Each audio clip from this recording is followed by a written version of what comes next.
করে আপনারা জানেন এসএসসি 26,000 চাকরি বাতিল হওয়ার পর চাকরিহারা কিন্তু বর্তমানে বসে নেই। চাকরিহারা কিন্তু নিজের চেষ্টা চালিয়ে যাচ্ছেন কীভাবে তারা চাকরি ফিরে পাবেন। তো সেই মতো বন্ধুরা এখন বর্তমানে সাংবিধানিক আপিল ন্যায়বিচার এবং পশ্চিমবঙ্গের অবিচ্ছিন্ন এসএসসি 16 শিক্ষক এবং অপরিবর্তিত গ্রুপ সি এবং গ্রুপ ডি কর্মীদের জীবিকার সুরক্ষার জন্য ভারতবর্ষের রাষ্ট্রপতিকে চিঠি দেওয়া হচ্ছে। ঠিক আছে, একটা গুরুত্বপূর্ণ আপডেট আপনারা শিখতে পাচ্ছেন। এখানে সম্পূর্ণ ডিটেলস রয়েছে। রিন্তু চক্রবর্তী পিএ তো চিঠি দিয়েছেন। এখানে সাবজেক্ট রয়েছে। সাবজেক্ট এখানে বলা হয়েছে constitutional appeal seeking justice and protection of livelihood of untainted SSC 16 teachers and untainted group C and group D staff of West Bengal. ঠিক আছে, তো এখানে সম্পূর্ণ ডিটেলস রয়েছে। তো রাষ্ট্রপতির কাছে কিন্তু চিঠি পাঠানো হচ্ছে বর্তমানে। তো অনেকে কিন্তু চিঠি পাঠাচ্ছেন। একটা গুরুত্বপূর্ণ আপডেট, চাকরি কীভাবে ফিরে পায় সে মতো কিন্তু চাকরিহারা প্রচুর চেষ্টা চালাচ্ছেন এবং আদার্স যে অন্যান্য ব্যক্তিরা রয়েছেন ওনারাও কিন্তু প্রচুর চেষ্টা করছেন যেন 26,000 চাকরি ফিরে পায় আবার। তো রাষ্ট্রপতির কাছে তো চিঠি পাঠানো হয়েছেই, এদিকে কিন্তু আমাদের রাজ্য সরকার মাননীয় মুখ্যমন্ত্রী মমতা ব্যানার্জির কাছেও কিন্তু চিঠি পাঠানো হয়েছে। ঠিক আছে, এবং আপনারা দেখতে পাচ্ছেন নন্দিনী চক্রবর্তীর কাছেও কিন্তু চিঠি পাঠানো হয়েছে। আইএস সিএস এর কাছেও কিন্তু চিঠি পাঠানো হয়েছে। একটা গুরুত্বপূর্ণ আপডেট। তো সাবজেক্ট আপনারা শিখতে পাচ্ছেন request for publication of the list of eligible candidates of SSC 16 and implementation of the curative petition order. ঠিক আছে, সম্পূর্ণ ডিটেলস রয়েছে। তো সিএমের কাছে চিঠি পাঠানো হয়েছে এবং সিএস এর কাছেও কিন্তু চিঠি পাঠানো হয়েছে। তো চিঠি পাঠিয়েছেন আপনারা শিখতে পাচ্ছেন আর্টিস্ট রিন্তু চক্রবর্তী নামে। তো আরেকদিকে বন্ধুরা শাহনদিত্য স্যারের আয়োজিত প্রায় 19,000 যোগ্য শিক্ষক শিক্ষিকা শিক্ষাকর্মীদের জীবন জীবিকার সুনিশ্চিতকরণের সুপ্রিম কোর্টের যথার্থ বিচারের দাবিতে রাষ্ট্রপতির কাছে আবেদনের জন্য গণস্বাক্ষর কর্মসূচি 2026। ঠিক আছে, তো বর্তমানে কিন্তু গণস্বাক্ষর কর্মসূচি করা হচ্ছে। সকলেই কিন্তু নিজেদের বাঁচানোর চেষ্টায় কিন্তু লড়ে যাচ্ছে। তো সবাইকে কিন্তু রিকোয়েস্ট করা হচ্ছে, এমনই কিন্তু চাকরিহারাদের বক্তব্য, সবাই এই গণস্বাক্ষর কর্মসূচিতে আসুন। এবং চাকরিহারা বলছেন এই লড়াই আমাদের অস্তিত্বের লড়াই, নিজের সম্মান বাঁচানোর লড়াই। সবাই আসুন, অন্তত চেষ্টা করে দেখি ভবিষ্যতে যদি একটা ভালো খবর পাওয়া যায়।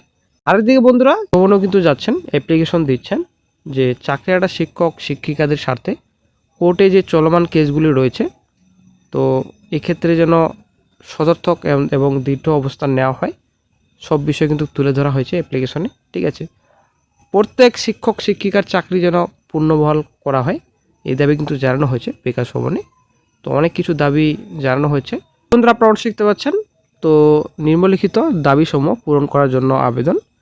তো বিকাশ ভবন গিয়েছিল কয়েকজন চাকরিহারা, এখানে পরিষ্কার বলা হয়েছে এসএসসি 16। ঠিক আছে, আনটেন্টেড শিক্ষক শিক্ষিকা। তো দাবি এখানে 2016 সমস্ত আনটেন্টেড চাকরিহারাদের চাকরি সুনিশ্চিত করতে হবে। রাজ্য সরকার ও স্কুল সার্ভিস কমিশনকে 2016 আনটেন্টেড শিক্ষক শিক্ষিকাদের রক্ষা করার জন্য কিউরেড পিটিশন দায়ের করতে হবে। আশা করি বন্ধুরা আপনারা জানেন এখনও পর্যন্ত কিন্তু রাজ্য সরকারের তরফ থেকে এসএসসির তরফ থেকে কিউরেড পিটিশন করা হয়নি। ঠিক আছে, তো চাকরিহারাদের তরফ থেকে কিন্তু কিউরেড পিটিশন জমা হয়েছে অলরেডি, এখনও পর্যন্ত রিপ্লাই কিন্তু আসেনি। কারণ অনেক কিউরেড পিটিশন জমা হয়েছে সুপ্রিম কোর্টে, বর্তমানে অনেক ডিবেট ক্লিয়ার করা হচ্ছে। তো শীঘ্র হতে এই বিষয়ে একটা আপডেট উঠে আসবে। তো 2025-এর নিয়োগের সমান্তরালে 2016 আনটেন্টেড কিন্তু ভেরিফিকেশনের ডাক পায়নি এমন শিক্ষক শিক্ষিকাদের চাকরি সুনিশ্চিত করার জন্য রাজ্য সরকার ও রাজ্য বিধানসভাকে অবিলম্বে ব্যবস্থা নিতে হবে। 4 নম্বর 2016 সালে আনটেন্টেড শিক্ষকদের মধ্যে যারা 2025-এর সেকেন্ড ন্যাশনালিটি চাকরির ওয়েটিং লিস্টে রয়েছে তাদের জন্য রাজ্য সরকার ও রাজ্য বিধানসভাকে অবিলম্বে ব্যবস্থা নিতে হবে। প্রয়োজনে সিট বৃদ্ধি, অর্ডিন্যান্স ইত্যাদির মাধ্যমে সমস্যার সমাধান করতে হবে। নবম দশম শ্রেণীর ভেরিফিকেশন এবং ইন্টারভিউ পরীক্ষা অবিলম্বে শুরু করতে হবে এবং প্রত্যেক আনটেন্টেড শিক্ষক শিক্ষিকাদের চাকরি সুনিশ্চিত করতে হবে। তারপর এখানে পিএইচএলডি ক্যাটাগরি আনটেন্টেড শিক্ষক শিক্ষিকাদের সমস্যার কারণে অনেক আনটেন্টেড শিক্ষক শিক্ষিকা চাকরি পুনরুদ্ধার করতে পারছেন না এবং তাদের ক্যান্ডিডেচার বাতিল হচ্ছে। অবিলম্বে এই সমস্যার সমাধান করে তাদের সুযোগ প্রদান করতে হবে। তো তারপর 7 নম্বর বলা হচ্ছে ভ্যাকেন্সি ডিক্রিজ বা ভ্যাকেন্সি অ্যাবলিশ সংক্রান্ত সমস্যার কারণে অনেক আনটেন্টেড শিক্ষক শিক্ষিকার চাকরি পুনরুদ্ধার করতে পারছেন না এবং তাদের ক্যান্ডিডেচার বাতিল হচ্ছে। অবিলম্বে এই সমস্যার সমাধান করে তাদের সুযোগ প্রদান করতে হবে। তো তারপর 8 নম্বর, রিজন ভিত্তিক ইন্টারভিউ পদ্ধতির ফলে বিভিন্ন রিজনের নম্বরে ব্যাপক তারতম্য হচ্ছে, তাই কেন্দ্রীয়ভাবে ইন্টারভিউ নিয়ে সমস্যার সমাধান করতে হবে। 9 নম্বর, বিভিন্ন স্কুলগুলিতে 2016 চাকরিরত শিক্ষক শিক্ষিকাদের বিভিন্ন রকমভাবে হেনস্থা করা হচ্ছে, সেগুলো অবিলম্বে বন্ধ করতে হবে। অতএব মহাশয়, উক্ত আবেদনের প্রতি সদর্থক দৃষ্টি দিলে উপকৃত হব।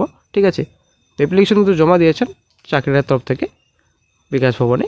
আপনারা শিখতে পাচ্ছেন, to the education minister, West Bengal government, Bikash Bhavan, 5th floor, S block, sector 1, circular রয়েছে। ঠিক আছে বন্ধুরা, চাকরিটা কিন্তু বর্তমানে বসে নেই।